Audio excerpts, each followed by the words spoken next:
ఉద్దానం ఆంధ్రప్రదేశ్ రాష్ట్రంలోని శ్రీకాకుళం జిల్లాలో కొన్ని ప్రాంతాల వరకు విస్తరించి ఇచ్చాపురం, కంచలి, కవిటి, సోంపేట, వజ్రకొత్తూరు మండలాల వరకు కవర్ చేస్తుంది. సహజంగా ఈ ప్రాంతం సాగర తీరాన ఉండడంతో కొబ్బరి చెట్లు, జీడి మామిడి, పనస పంటలు కలిగి ఉండే అందమైన ప్రదేశం. ఈ అందమైన ప్రదేశానికి కూడా ఒక ఆపదుంది. ఈ ప్రాంతంలోని భూగర్భ జలాలు సిలికా ఇంకా కొన్ని ఖనిజాలు కలిగి ఉండడంతో ఆ నీరు కలుషితమయ్యాయి. అదే నీరు తాగిన ప్రజలు దీర్ఘకాలిక కిడ్నీ సమస్యలకు గురయ్యారు. ఇది మాత్రమే అనుకుంటే వీళ్ళకి ఈ కిడ్నీ సమస్యలు రావడానికి అంతుచిక్కని కారణాలు ఎన్నో ఉన్నాయని అప్పటి ప్రభుత్వాలు గుర్తించాయి.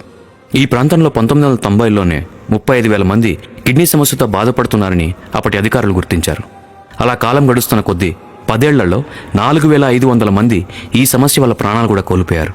దాని గురించి వరల్డ్ హెల్త్ ఆర్గనైజేషన్ కూడా ప్రపంచవ్యాప్తంగా ఈ సమస్యని 3వ అతిపెద్ద అంతుచిక్కని సమస్యగా గుర్తించింది. ఎన్నో ప్రభుత్వాలు మారినా ఈ ప్రాంతపు ప్రజల జీవితాలు మాత్రం మారలేదు. 2019లో ఏర్పడిన జగన్ ప్రభుత్వం ఈ సమస్య మీద దృష్టి పెట్టాలని ఆలోచన చేసినా 2020లో వచ్చిన కరోనా పరిస్థితుల వల్ల ఈ సమస్యని పట్టించుకోరేమో అని అందరూ అనుకున్నారు. అయితే ఎవరు ఊహించిన విధంగా ఆ ప్రాంతానికి 200 పడకల ఆసుపత్రి, 50 కోట్ల రూపాయలతో రీసెర్చ్ ఇన్స్టిట్యూట్, 700 కోట్ల రూపాయలతో వాటర్ ప్రాజెక్ట్. ఈ వాటర్ ప్రాజెక్ట్ వల్ల 807 పల్లెలు, సుమారు 7 లక్షల మందికి లబ్ధి చేసే ప్రాజెక్ట్. డిసెంబర్ 14, 2023న ఈ రాష్ట్ర ముఖ్యమంత్రి జగన్ గారు దీన్ని ప్రారంభించారు. అదే కాక 500 మంది సగటున రోజుకి డయాలసిస్ చేసుకునే వీలుని ప్రభుత్వ ఆసుపత్రుల్లో కల్పించారు. కిడ్నీ సమస్య ఉన్న పేషెంట్లని క్రియాటిన్ మోతాదును బట్టి 0 నుంచి 5% ఉంటే 5,000, 5 నుంచి 10 ఉంటే 10,000 పెన్షన్ అందజేస్తున్నారు.